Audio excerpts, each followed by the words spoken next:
Hey ladies, how's it going today? Jennifer Delatorre here, creator founder of Nice Girls Finish Last, also known as Nice Girl Jen, coming to you live after, how long has it been? A week or so. And I wanted to talk to you ladies about a topic that pretty much runs everybody's life. And if it doesn't, good for you, you're one of the very few. But working with many women entrepreneurs, this is a common problem that we see. This is a common theme that runs into most everybody's lives, and especially when they are starting up a business and they're really focusing on making it work and having it grow. So as you join, say hello, let me know what kind of business you have, or if you're an aspiring entrepreneur, and if you're watching the replay, let me know that as well. Thank you for joining. So listen, being an entrepreneur is all about stepping out of your comfort zone, right? I mean, just the fact that you made this decision already proves that you're willing to do that. But once you've done that, now what? What do you do now? How do you move forward when pretty much everything you do means stepping out of your comfort zone?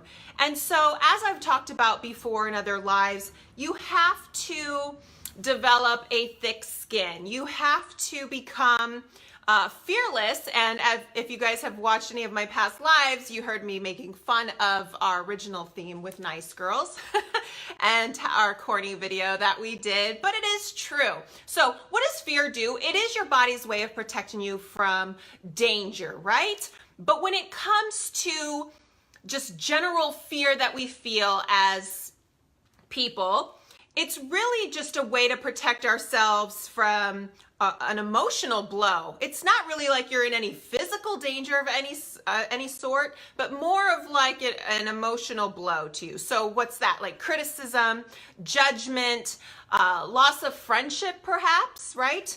Respect, being humiliated, and failure, which then leads back to all of those feelings that I just mentioned. So I found this article to help me demonstrate how fear could be ruining your business and really your overall life. But we're going to focus on entrepreneurs here. So I'm not going to go through, there's actually 10 signs. It's called 10 Signs Fear is Running Your Life. And I think there was a sub-headline to that, but that's fine. If you guys want to know where I found it, feel free to inbox me later. It's really not that important, but I did want to use this as a reference. So I'm not going to go through all 10. I'm just picking a few to demonstrate what I'm talking about. And if you are listening to this and you're feeling like, yeah, I can relate to those, then what do you need to do to be able to break out of that? Because I can tell you this. You will not see change. You will not see improvement. You will not be happy with how much you've accomplished in your business if you cannot kick these fears to the curb and stop letting them damage your success, basically. So here we go. Number one, let me read it off here on my computer. Number one is, you find yourself striving in vain for an impossible to achieve standard of perfection. Listen, nobody's perfect, okay? No matter how great they make themselves look on social media. Nobody's life is flawless. Nobody has the perfect family. Nobody has the perfect, vehicles and friends and all of this great stuff. But now listen to this. If you are always striving to have this perfect image, how can you really show your true colors? How can you show, how can you just be your authentic self if you're not able to put yourself out there and accept the fact that there's some people that won't really like you? You won't be their cup of tea, right? They won't really, you'll rub them the wrong way. Hey, Aurora, how's it going? So that's just how it is. And actually, I'm going to be honest. When I come across someone who is real, which is like the theme everybody loves, oh, keep it real, but nobody wants to keep it real. So they're, hey guys, keep it real, but they're not being real. It's kind of weird.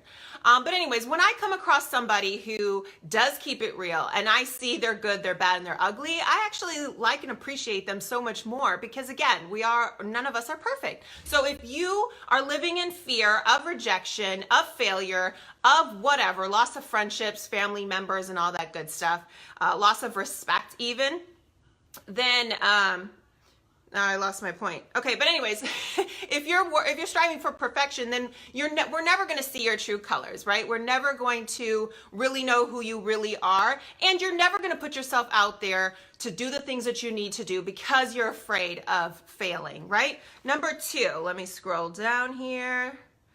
Thanks for joining. Okay, you settle. That's another sign of fear and how it's, running your life.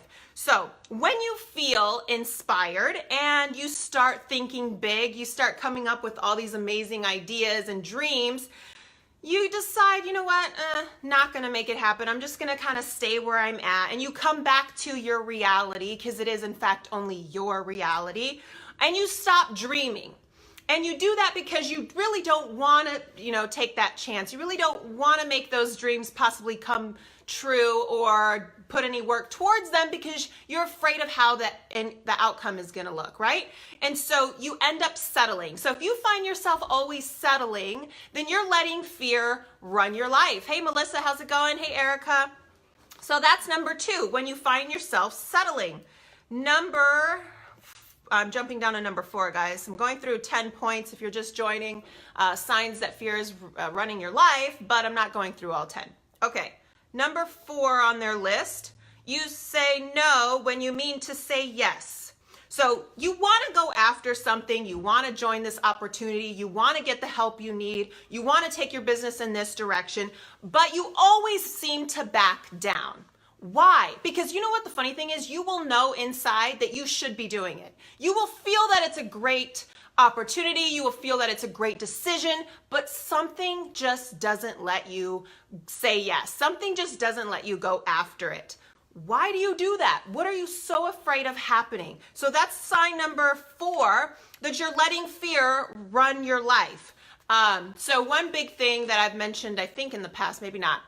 So when I went to start my call center, I was 5 months pregnant with my first child, which is already a scary thing because you don't know how that's gonna look once the baby's born. And I almost said no to going after and starting up that business. And that would have been a huge mistake for me. But I didn't let fear take over in that instinct. And of course, I also had right support around me of people who are encouraging. So that helps too. If you don't have people around you that are encouraging, you need to kind of separate from those people and find ones that are. Hey, Lori, how's it going? All right, we're going to jump down to their number 6, which is, and this, I love this one, you procrastinate. Raise your hand if you're a procrastinator. You are letting fear run your life. Why are you letting fear run your life?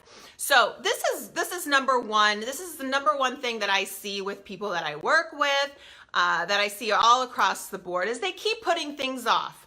And you know what truth is? I'll catch myself doing the same thing, but then what gets me to stop procrastinating and get it done is because I know I could get done in one day what would normally take 3 or 4 days if I kept putting things off.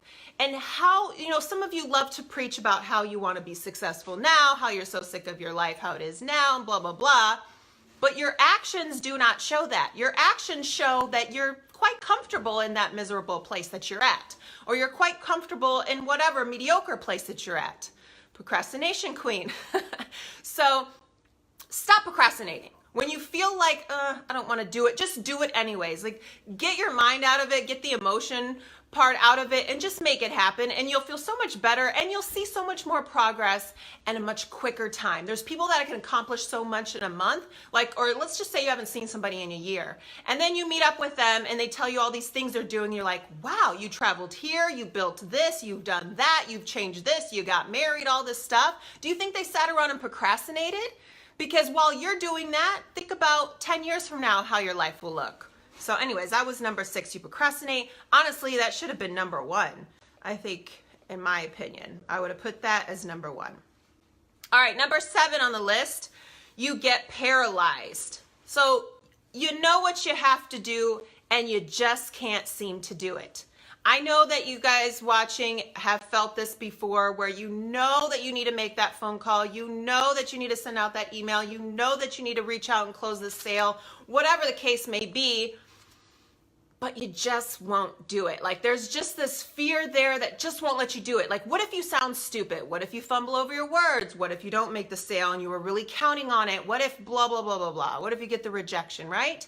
So if you find yourself always feeling paralyzed, it's just fear. Tell it to shut up and move on and do it anyways. And even if you make yourself look stupid, who cares, guys? Nobody cares but you, really.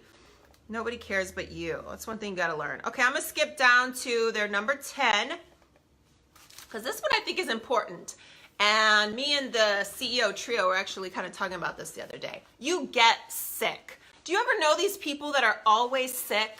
They're always sick with something. They're always dying of something.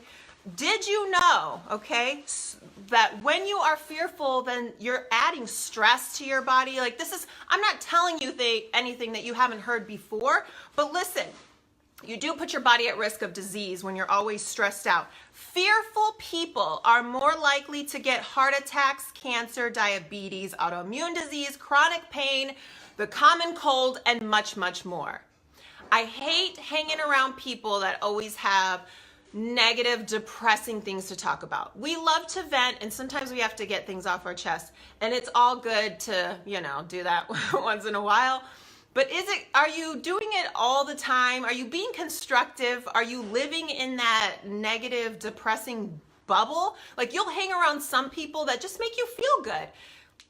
Yes, it's so true. You hang around people that just make you feel good. You hang around people that are always laughing, telling jokes, maybe busting each other's balls, but it's all in good fun, thinking about things they want to do in the future. And then there's those other group of people where it's always something depressing. And then you get depressed. Why?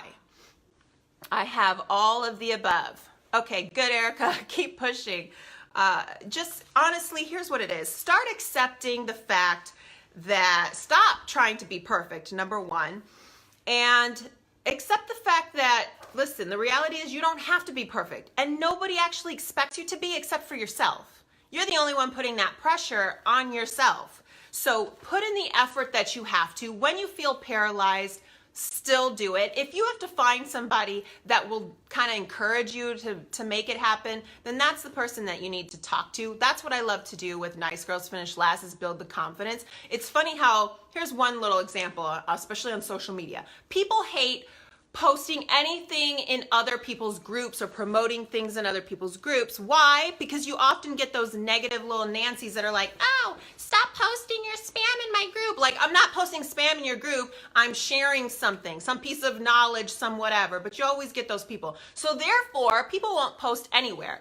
Like, I'm just going to stick to my little wall or my little Facebook group that I created, even though nobody's paying attention in there, and blah, blah, blah, blah. But here's what I like to do. Who cares about those? Post in all those groups.